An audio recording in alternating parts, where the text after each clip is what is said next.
সেনা অভ্যুত্থান ঢাকায়, নজর দিল্লি। রোমান্টিক স্টাইলের কমেডিয়ান ধাঁচের একটি সংবাদ। গুজবের কারখানা খ্যাত ভারতীয় গণমাধ্যমে কি সেই সংবাদ, সেটা জানার আগে আমরা জানবো আসলে ভারত কেমন। আর তারই মাসুল দিতে শুরু করেছে ভারতীয় ব্যবসায়ীরা।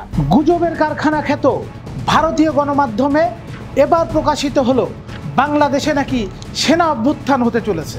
আর সাথে সাথেই প্রধান উপদেষ্টার প্রেস উইং থেকে সেই সংবাদের তীব্র নিন্দা এবং প্রতিবাদ জানিয়ে দিলেন। কি সেই সংবাদ সেটা জানার আগে আমরা জানবো আসলে ভারত কেমন, কিভাবে ভারতকে চেনে বিশ্ববাসী। মাইক্রোসফটের রিপোর্ট অনুযায়ী 3টি বিষয়ে সবার চাইতে এগিয়ে ভারত।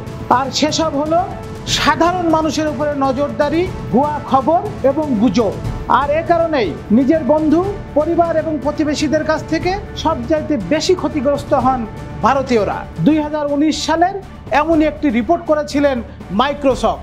সুস্থ ধারা সাংবাদিকতা থেকে বেরিয়ে এসে কল্পকাহিনী এবং ভিত্তিহীন সংবাদ প্রকাশ করছে ভারত, তাও আবার প্রতিবেশী বন্ধু রাষ্ট্রের বিরুদ্ধে। ভারতের অন্যতম একটি জনপ্রিয় পত্রিকা আনন্দবাজার। আর এই আনন্দবাজারের অনলাইনে এবার প্রকাশিত হলো রোমান্টিক স্টাইলের কমেডিয়ান ধাঁচের একটি সংবাদ। সেনা অভ্যুত্থান ঢাকায়, নজর দিল্লি। আর প্রধান উপদেষ্টার প্রেস উইং এর ভেরিফাইড ফেসবুক পেজ থেকে তা জানানো হলো সবকিছু ভিত্তিহীন। পোস্টে বলা হয় ভারতীয় গণমাধ্যম হাইব্রিড যুদ্ধের কৌশল ব্যবহার করছে, যা জুলাই আগস্ট অভ্যুত্থানের মাধ্যমে উৎখাত হওয়া তাদের দীর্ঘদিনের প্রক্সি শেখ হাসিনাকে সমর্থন করার জন্য পরিচিত।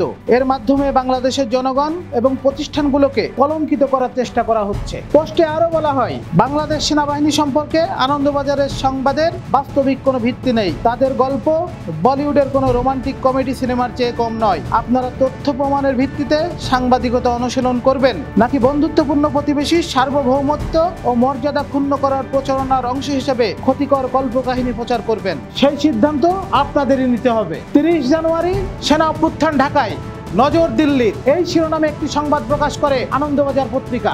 সেখানে ধারণার ভিত্তিতে দাবি করা হয় সেনাবাহিনীর একটি অংশ বাহিনীটির দখল নিতে সক্রিয় হয়ে উঠেছে। এতে আরো বলা হয় ভারতের ধারণা বাংলাদেশে সেনা অভ্যুত্থানের অবস্থা তৈরি হতে পারে। আর এর মাসুল কিন্তু ভারতের জনগণ দিতে শুরু করেছে। বাস্তবতাও কি তাই নয়?